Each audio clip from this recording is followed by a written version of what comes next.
let these guys ask some questions. Okay, yes. The draft today, the 2023 rookie draft for the NFL for us was a position. We went after positions of need. If you look at the press release, we got 3 O linemen, three D linemen, 2 safeties, 2 linebackers, and a playmaker. So we really studied our roster. We looked at the numbers. We looked at what we really needed that was going to make us better, along with some of the players that we had, and we tried to fill that need. And I feel like it was a team effort. We got off to a good start. Hey, Coach Buckley, congratulations on your draft picks. Thank you. Pleasure. You're welcome. And yeah, I know last season, I should say, not last year, when we last spoke, you mentioned that when you got caught up in the draft, there were some picks that you probably didn't want because you kind of felt a little bit of pressure to kind of choose some of the guys that some of the other people wanted. Do you feel more confident in this draft that you got the people that you really wanted? Absolutely. You know, we spent a lot of time on this, really from last year, looking at what was the issues, right? We looked at all the numbers. We looked at the data, all the stuff that you feel like you need to. So where do we need to improve at? And that's what we did. You saw our first pick was the big tackle from Michigan State. So obviously O-line, D-line, and we felt like in the middle, secondary, just some playmakers, some tacklers, and we filled some of them needs. Terrell, how does expanding the roster, with the XFL expanding its roster, how does that help you guys, and what can it do to kind of benefit you going into the next season? Gives us more picks. We have to eval. It's more time evaling, but it gives you. And when you start, you start with some guys already, and you get to add. You really have to study your team. Study where you really need to improve at, and now you can cast a bigger net to try to fill those holes. Coach, going into this draft, first of all, good to see you again. I know we had said that it wouldn't be the last time at the end of last season, so good to see you again. But going into this draft too, how much were kind of the we'll say promotions of a lot of your skill players to the NFL? Every skill position on offense had a representative that was invited to a camp. How much of that, while it's a show of success for you guys in building talent, how much of that was a factor in the upcoming draft, and how much did that affect you guys? Well, it was a fact because we have a couple guys that hopefully won't come back. I mean, that's the goal. And when I spoke with them and congratulated them about going, that was one of the things that I hope I don't see you again. But obviously, if I do, we're gonna be excited. But yes, you have to fill some of them voids and get some stuff done. And that was a confirmation that in some areas that we did eval and do it right. And we try to take that model and build from it. Terrell, I know you talked about at the end of last year, mentioning the last draft, how you might have gone with the more experienced players if you'd known, what some of the other teams were going to do. Do you feel like with these guys who are around on this list, do you feel like you got an opportunity maybe to develop some of these guys, or do you think these guys can come in and step up and contribute right away? We think these guys will come in and contribute. I mean, they just finished the season. Just not concentrating. I'm talking about last year a lot, but we started from scratch and we didn't have these guys right here available. So some of the guys hadn't played in 6-7 years. So now you get a chance to have a mixture of players, and that's what I'm really, really excited about. Probably along with the other coaches too, of being able to that vision. And I think this will be a true test of your evaluation skills and can you put it together the right way. Probably next 2 years. And you chose Jeremy Cooper as the number 1 pick. What was it about him that said, that's my guy who I want number 1? Just I don't know. Point of reference here. There's no order of picks. That was alphabetical. Okay, I'm Yes. sorry. I apologize. Yeah. I apologize. Yeah, that's why I wasn't sure about the list. But what made it that said that, you know, the guy that you picked first was the guy that you wanted to have on your team, more importantly? Well, we looked at position of need, and it was just array of guys. When you say number ones and all that, it was none of that. It was, where do we need? What can we fix? Looking at the tape, everybody evaling and having team discussions on, is this the best fit for us? Not necessarily the best talent or the best available, but does this fit what we're trying to accomplish, offensively and defensively and special teams? How are you, Coach? It's been a while Good. since day 3 of the draft. Huh? Yes. Looking at some of the picks, I see a trend, and let me know if I'm right here. A lot of these guys, when you look at it, have position flexibility. They're guys that can play, if they're guards, they can play guard and center. If they're safeties, they can also step down in the slot. Was that a big factor for you when you were picking? Absolutely. I mean, you talking about a roster. If you look at our last game, we battling with St. Louis, and we had a couple guys got hurt, especially on the defensive side. And that's when it got away from us because of the position flexibility, that we moving the guys around that we really shouldn't have been moving around, and that hurt us. So we don't want to get caught like that again. Terrell, I'm sorry. I'm sorry, Alan. Terrell, you mentioned Jarrett Horst. You know, the guy you picked number one. It's apparently he's played a lot of football in his career. What stood out about what he was able to do at Michigan State that maybe kind of as an attractive option for you guys? Well, like you said, picking, it was just a group of guys. I misspoke about the picking, but yes, he played a lot of ball, and we wanted guys that can make those adjustments because they've seen pretty much everything.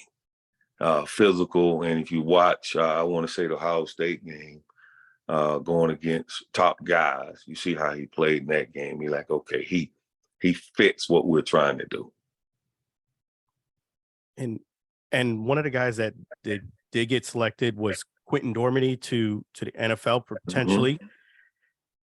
That's a pretty, huge role. The quarterback, is that a position that you wanted to fill in this draft, or you were okay with not getting a position for that quarterback? Yes, yeah. Well, we wanted to, and that would be probably one of the positions that's a little bit different, right? In college, you look at the guys, you really want guys with if you can, that pro experience.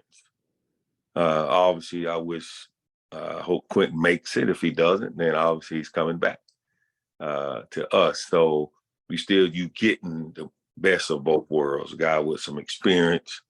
The quarterback is obviously one or the most important position on the field. I say that with tongue in cheek because if you got a center that can't get him the ball, now who becomes the most important person? The center, right? So you can't keep everybody. And that's one of the things that we talked about. This is a league of opportunity that we're trying to give everybody on both ways, to the NFL and to us. So just to confirm, Coach, you did take Jarrett Horst first overall from Michigan State? I don't know. You don't know who you picked first? They're Well, not, they're just listed alphabetically. Right, but Yes. you guys had the first overall pick, so who'd you take first? Right now, all the guys was in a group. We just want to say that everybody was in a group. We kind of picked all of them at once. That doesn't make a lot of sense, but okay. Coach, looking ahead to the showcases that are coming on, are you going to continue to look at the offensive and defensive line as potential additions to the team, or are you going to go after some more skilled players? We're going to look at everything. If we can add some more big bodies and good players up front, we will. If not, you get into, when you look at your team, once you decide that we're filled up here, we're pretty good, then we move to the next section. And then you get to what's the best available. So it's kind of a pattern of lines that you take. Coach, obviously you had this draft to help bolster things, and you mentioned the lines as an area of need. What's some other places where you guys look when you're doing your evals as for other prospects beyond this draft? Well, kind of the same way. You look at your overall roster, you fill in the guys, and you say, okay, we feel like we're good at this spot, and you move to the next one. Whether it's, are we good at D-line? Do we have enough body? Do we feel like we have enough good players? Now let's move to, say, the linebackers, and what can they do for us? We fill that linebacker, or you look at and say, okay, we have A, B, C, but we don't have D. We don't have this big time receiver. You look at somebody. I give you an example of Rambo. You look at a Rambo that was productive. So if you're saying, okay, we might not get him back, you got to replace that production. Yeah, and speaking of that, I know that you have the HBCU showcase. There is some other opportunities for players to try out. How well would their chances be the next showcase and the showcase after that to maybe get selected by the Guardians? It's high. We doing these showcases, and we end up in Arlington, and you go, and that's where the league has done a great job of expanding the roster and giving guys more opportunities. And the league is doing. That's what the draft what my man just said about we want everybody to feel like they're the number one pick, and there's no. We don't have combines. We don't do all that stuff. So all these players are number one picks to us. And that's what the league wants. That's what the league's going by. And that's why I'm saying we didn't really have a number one pick. We had an order, but it was all kind of together. Coach, kind of building on from last year, obviously you're back, you're doing the thing. This is the start of the next season. But as a coach, what is it you've learned from last year that you're already starting to apply that you feel like will translate into more W's in the next year? Oh, it started as soon as the season off with the evaluation of our team, coaches, myself, everything from the top to the bottom, and putting that in perspective. What do we need? Where do we struggle? And from the discipline, from the talent to situational football, all those things, and organize that. This right here happened to be the second thing that we've addressed of selecting players. The first one is the internal thing of coaches and organization, right? You get that out the way. Then you move to the first wave of players, and you go to the second wave. We're going to have a couple waves where you can change your roster.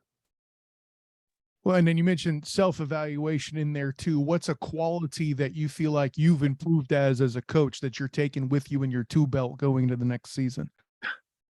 I would say sideline of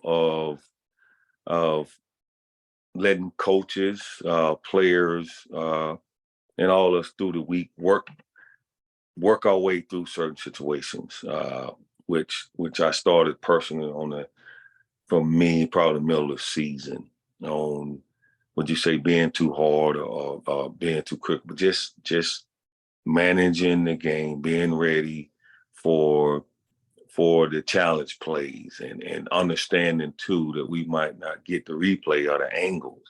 So you really have to pay attention during the game. Do you want to challenge that and lose that challenge play down? And just being emotional on the sideline could hurt that. Coach, is going into your 2 or 3 I'm more, sorry, guys. Andy. No, I was just gonna say we got time for about 2 or 3 more here. Okay, appreciate it.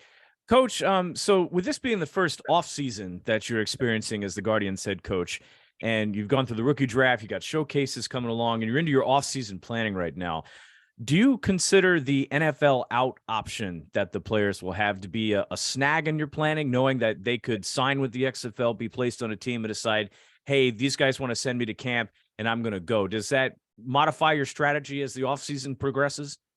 No, you can't think about that. I mean, it's a part of the fabric. So you have to deal with what you have. And obviously the lure of the league is opportunity to move up to the NFL. So you want to give them every opportunity, and you don't want to hold nothing back, nothing against the guys for if they have a mindset like you just mentioned. You want them to be like, okay, I'm trying to get to this next level. So no, it doesn't change anything.